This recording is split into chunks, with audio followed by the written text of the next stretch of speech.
একা থাকি যে সময় সময় আল্লাহর লগেও কথাবার্তা কই। আলহামদুলিল্লাহ। আমি একা একা হাঁটিব আল্লাহর কথা। আমি অবশ্যই আপনি খেয়াল করছেন প্রায় সময় আমার চলার পথে আমি একাও চলি।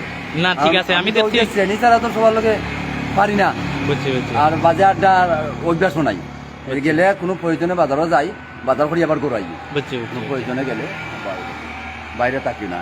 আর সন্ধ্যার পরে বড় জোর যদি হয়, বেশি সময় যদি হয় না 7টা 8টা এর ভিতরে আমি করো। সাইদি সাহেব আমার ভাই। ভাই আপনাকে সাইদি সাহেবের আত্মীয় নাকি? আমি বললাম না, আমি সাইদি সাহেব কোনো আত্মীয় না। অনেকে মনে করে যে আমি ভাই নাকি, বলে আমি ভাইও না। কিন্তু আল্লাহ রসুন ইন্নাম আল্লাহ মুমিনিনা ইখওয়ানা, যে মুমিনরা এক অন্যের ভাই ভাই। ভাই ভাই আল্লাহর কথা। এই সেহেতু সাইদি সাহেব আমার ভাই। ভাই না মাদ্রাসা না, যতটুকু আর কি মানে নামাজ রোজা করা যায় অতটুকু করে, আল্লাহ কবুলোর মালিক করি আর কি অতটুকু।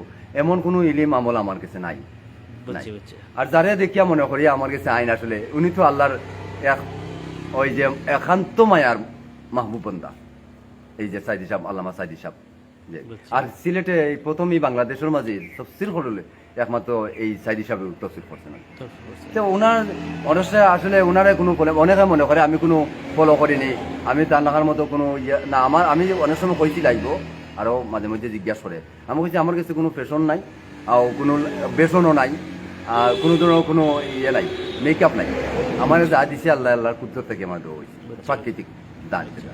তবে সাইদি সাহেব আমি ওটা ফলো করি, যেটা যে সমস্ত দান মানে ইলমের আল্লাহ যে সাগর দান করেছেন তান দেখে আল্লাহর কাছে শুক্রিয়া জানাই, শুক্রিয়া করি। আর তিনি যে আমলে নসিহত করতেন, নসিহতটা আমলে রাখার চেষ্টা করি আর কি, এটাই।